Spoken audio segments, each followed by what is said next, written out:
primeira coisa que Jesus nos libertou foi da culpa. Quer nos sintamos culpados ou não, somos todos culpados diante de Deus por causa das muitas vezes que violamos suas leis em pensamentos, palavras ou ações. Assim como quando alguém comete um crime, há uma penalidade a ser paga, da mesma forma, há uma penalidade por violar a lei de Deus.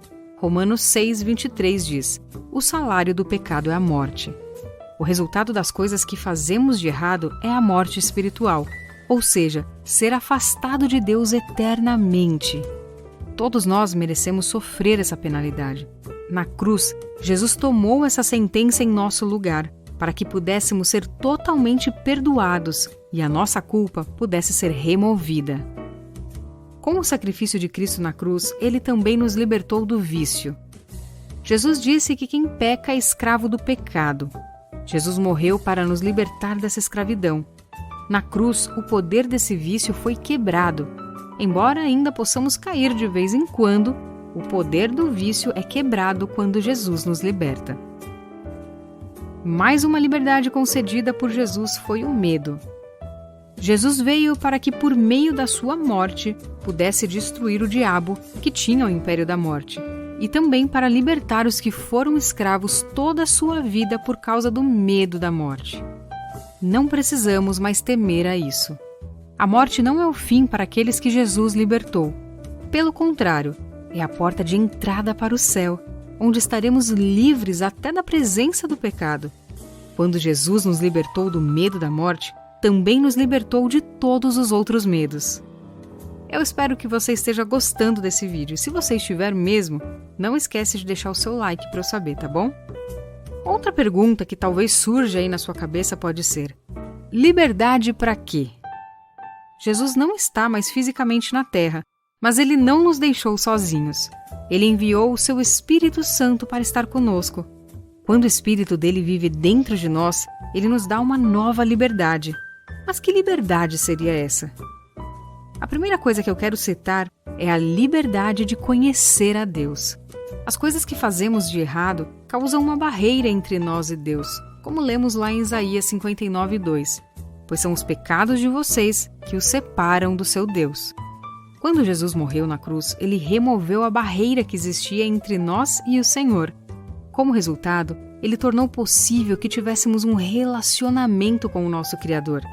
Nós nos tornamos filhos e filhas dele.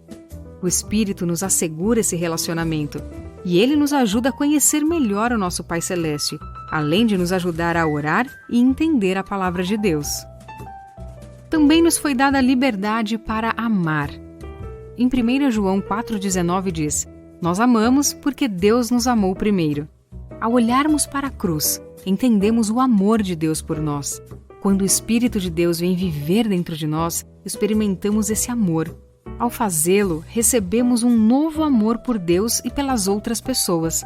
Somos libertos para viver uma vida de amor, uma vida centrada em amar e servir a Jesus e também amar e servir as outras pessoas, em vez de uma vida centrada em torno de nós mesmos.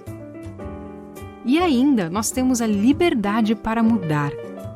As pessoas às vezes dizem: você é o que é, não pode mudar.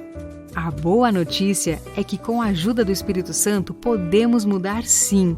O Espírito Santo nos dá a liberdade de viver o tipo de vida que lá no fundo sempre desejamos viver. O apóstolo Paulo nos diz que o fruto do Espírito é o amor, a alegria, a paz, a paciência, a delicadeza, a bondade, a fidelidade, a humildade e o domínio próprio. Quando nós pedimos que o Espírito Santo de Deus venha e viva dentro de nós, essas maravilhosas características começam a crescer em nossas vidas. E a pergunta agora é: o que nós temos que fazer para viver toda essa liberdade? O Novo Testamento deixa claro que precisamos fazer algo para aceitar o presente que Deus oferece.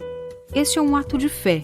João escreve: porque Deus amou o mundo tanto que deu o seu único Filho para que todo aquele que nele crer não morra, mas tenha a vida eterna. Crer envolve um ato de fé, baseado em tudo o que sabemos sobre Jesus. Não é uma fé cega, é depositar nossa confiança em uma pessoa. De certa forma, é como o passo de fé dado por uma noiva ou pelo noivo quando eles dizem "eu aceito" no dia do casamento. A maneira como as pessoas dão esse passo de fé varia enormemente. Mas eu quero descrever uma maneira simples que você pode dar esse passo de fé agora. Pode ser resumido por apenas 3 palavras muito simples. A primeira é perdão. Você precisa pedir a Deus para perdoá-lo de todas as coisas que você fez de errado e se afastar de tudo que sabe que está errado em sua vida. É isso que a Bíblia quer dizer com arrependimento. E aqui no canal tem um vídeo explicando o que é o verdadeiro arrependimento. A segunda palavra é obrigado. Cremos que Jesus morreu por nós na cruz. Você precisa agradecê-lo por ter morrido por você e pela oferta de seu presente gratuito de perdão, liberdade e seu Espírito Santo. E a última palavra que eu quero deixar é por favor. Deus nunca força a sua entrada em nossas vidas. Você precisa aceitar o presente dele e convidá-lo a morar dentro de você pelo Espírito dele.